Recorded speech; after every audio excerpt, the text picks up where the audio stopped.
एक छोटे से गांव में, जहां पहाड़ों की छाया में पुरानी हवेलियां खड़ी थीं, वहां रहती थी रिया। रिया एक साधारण लड़की थी, लेकिन उसकी आंखों में एक अजीब सी चमक थी, जैसे कोई राज छिपा हो। गांव का नाम था कालपुर, जहां लोग रात होने से पहले घरों में बंद हो जाते थे। किंवदंती थी कि यहाँ की बारातें कभी कभी काली हो जाती हैं, मतलब मौत की बारात। लेकिन रिया को इन कहानियों से कोई फर्क नहीं पड़ता था। उसकी शादी तय हो चुकी थी और बारात आने वाली थी। रिया की माँ, सरला, हमेशा चिंतित रहती थी। बेटी, इस गांव में शादियां अजीब होती हैं। तेरे पिता की मौत भी एक बारात में हुई थी, वह कहती। लेकिन रिया हंसकर टाल देती। उसका होने वाला पति, विक्रम, शहर से था। वह एक अमीर परिवार से था और शादी के लिए गांव आ रहा था। बारात की तैयारी जोरों पर थी। गांव के लोग फूलों से सजावट कर रहे थे, लेकिन हवा में एक ठंडक थी, जैसे कोई अनजान खतरा मंडरा रहा हो। शाम ढलते ही बारात आए। घोड़ों की टापों की आवाज से गांव गूंज उठा। विक्रम सफेद घोड़े पर सवार था, उसके पीछे बैंड बाजा और रिश्तेदार। लेकिन रिया ने नोटिस किया कि बारात में कुछ लोग अजीब लग रहे थे, उनकी आंखें लाल थीं और चेहरे पीले। शायद थकान से, उसने सोचा। बारात घर के सामने रुकी और जयमाला की रस्म शुरू हुई। रिया ने विक्रम को माला पहनाई, लेकिन जैसे ही उसने छुआ, विक्रम की त्वचा ठंडी लगी। तुम ठीक हो? रिया ने पूछा। विक्रम मुस्कुराया, लेकिन उसकी मुस्कान में कुछ खोखलापन था। रात गहराती गई। डिनर सर्व किया गया। गांव के बुजुर्गों ने चेतावनी दी थी कि रात 12 बजे के बाद बारात को विदा न करना, क्योंकि तब काली बारात आती है। लेकिन विक्रम के परिवार ने मजाक उड़ाया। ये सब अंधविश्वास है, उन्होंने कहा। रिया असहज महसूस कर रही थी। अचानक बिजली चली गई। अंधेरा छा गया। लोग मोमबत्तियां जलाने लगे, लेकिन हवा में एक सड़ांध की गंध फैलने लगी। रिया ने देखा कि बारात के कुछ सदस्य गायब हो गए थे। कहाँ गए वे? उसने पूछा। कोई जवाब नहीं आया। फिर दूर से एक अजीब संगीत सुनाई दिया, जैसे कोई पुराना भूतिया गाना। रिया की मां डर गई। ये काली बारात है, भागो! लेकिन दरवाजे बंद हो चुके थे। विक्रम ने रिया का हाथ पकड़ा, लेकिन उसका हाथ अब और ठंडा था। रिया ने पीछे मुड़कर देखा। बारात के लोग अब छायाओं जैसे लग रहे थे। उनकी आंखें चमक रही थीं। एक बुजुर्ग ने बताया कि सदियों पहले इस गांव में एक दुल्हन की हत्या हुई थी, और उसकी आत्मा हर शादी में काली बारात बनकर आती है, दूल्हे को ले जाती है। रिया डर गई। वह भागने लगी, लेकिन विक्रम ने उसे रोक लिया। मैं तुम्हारा हूँ, वह बोला, लेकिन उसकी आवाज़ अब बदल चुकी थी, गहरी और डरावनी। रिया ने छुड़ाया और घर के पीछे की ओर भागी। वहां एक पुराना कुआं था, जहां से ठंडी हवा आ रही थी। अचानक एक छाया उभरी, एक काली दुल्हन, जिसके चेहरे पर खून था। तुम्हारी बारात अब मेरी है, वह बोली। रिया चीखी। भागते भागते रिया जंगल में पहुंची। पेड़ों की शाखाएं उसे छू रही थीं, जैसे हाथ। पीछे से बारात की आवाजें आ रही थीं, हंसी लेकिन डरावनी। रिया ने एक पुरानी मंदिर देखी और वहां छिप गई। मंदिर में एक पुजारी था, जो बोला, काली बारात से बचने का एक ही तरीका है, सच्चा प्यार। लेकिन अगर दूल्हा पहले से मरा हो तो? रिया चौंक गई। क्या विक्रम मरा हुआ था? उसने याद किया, विक्रम की कार एक्सीडेंट की खबर आई थी, लेकिन फिर वह आ गया। शायद वह भूत था। रिया ने पुजारी से मंत्र मांगा। पुजारी ने एक ताबीज दिया। इसे पहनो और बारात का सामना करो। रिया वापस लौटी। बारात अब घर के आसपास घूम रही थी। विक्रम सामने खड़ा था, उसकी आंखें काली।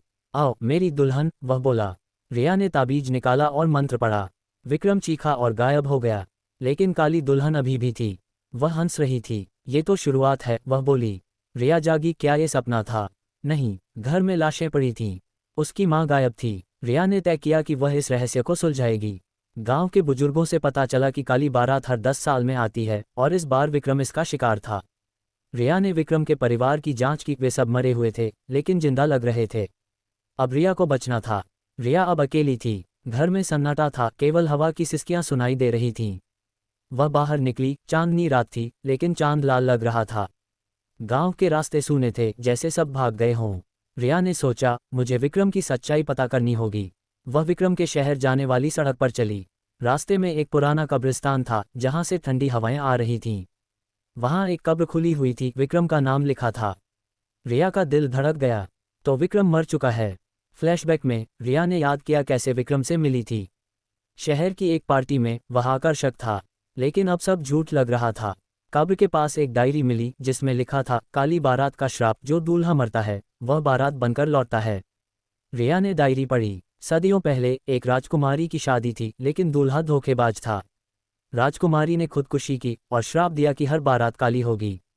रिया गांव लौटी। वहां पुलिस आई थी, लेकिन वे भी डरे हुए थे। इंस्पेक्टर ने कहा, यह गांव श्रापित है, हर शादी में मौत होती है। रिया ने बताया, रिया ने पूछा, कैसे तोड़े ये श्राप? इंस्पेक्टर ने एक पुरानी किताब दी जिसमें मंत्र थे, लेकिन किताब में पन्ने फटे थे। रिया ने तय किया कि वह जंगल के उस मंदिर जाएगी जहां पुजारी था। रास्ते में छायाएं उसका पीछा कर रही थीं। एक छाया ने हमला किया, वह विक्रम जैसी थी। रिया ने भागकर मंदिर पहुंची। पुजारी बोला, श्राप तोड़ने के लिए काली दुल्हन का सामना करना होगा। वह कुएं में रहती है। रिया डर गई, लेकिन गई। कुआं पुराना था, पानी काला। वह नीचे उतरी। अंदर एक गुफा थी जहां काली दुल्हन बैठी थी। तुम क्यों आए? वह बोली। रिया ने कहा, श्राप खत्म करो। दुल्हन हंसी, मेरा दूल्हा मुझे धोखा दिया, अब हर दूल्हा मरेगा। रिया ने पूछा, क्या विक्रम तुम्हारा था? दुल्हन चुप हो गई। फिर कहानी खुली, विक्रम दुल्हन का वंशज था। श्राप उसके परिवार पर था। रिया ने दुल्हन को मनाया, प्यार से श्राप टूट सकता है। लेकिन दुल्हन ने हमला किया। रिया ने ताबीज से बचाव किया। बाहर निकलकर रिया ने देखा कि बारात फिर आ रही थी, इस बार गांव भर में लोग चीख रहे थे। रिया ने मंत्र पढ़ा, लेकिन अधूरा था। रिया शहर गई, विक्रम के घर। वहां उसकी बहन मिली, जो बोली, विक्रम की मौत एक्सीडेंट में हुई, लेकिन उसका शरीर गायब हो गया। रिया ने समझा कि काली बारात ने उसे जिंदा किया।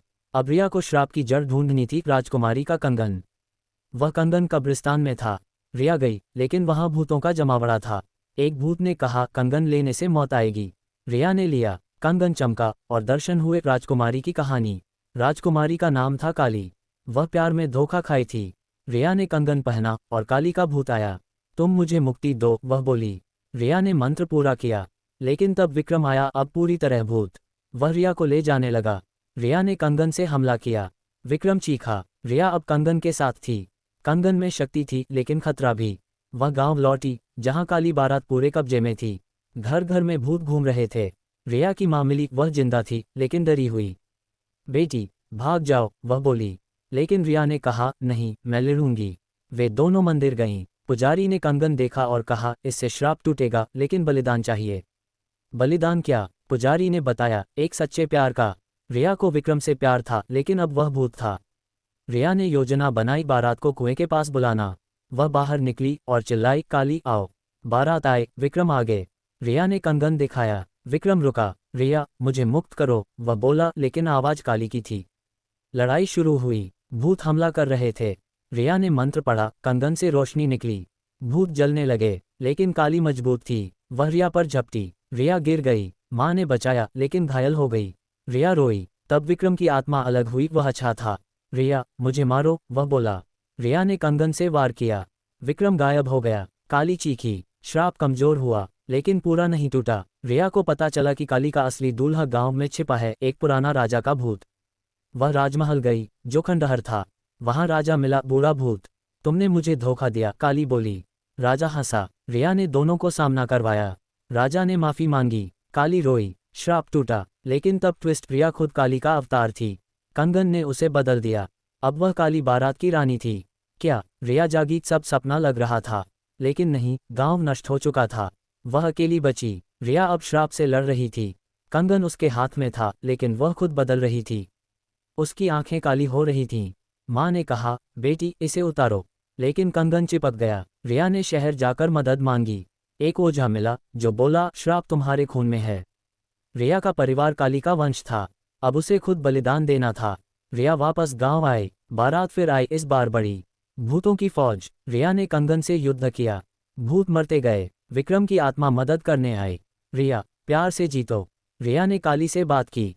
काली मान गई। श्राप टूटा। रिया मुक्त हुई। अंत में रिया ने कंगन जला दिया। गांव शांत हुआ, लेकिन रात में एक आखिरी बारात आई, सफेद। विक्रम की आत्मा आए, अलविदा। रिया खुश हुई। गांव में अब शादियां सामान्य हो गईं। लेकिन रिया जानती थी, काली बारात कहीं छिपी है।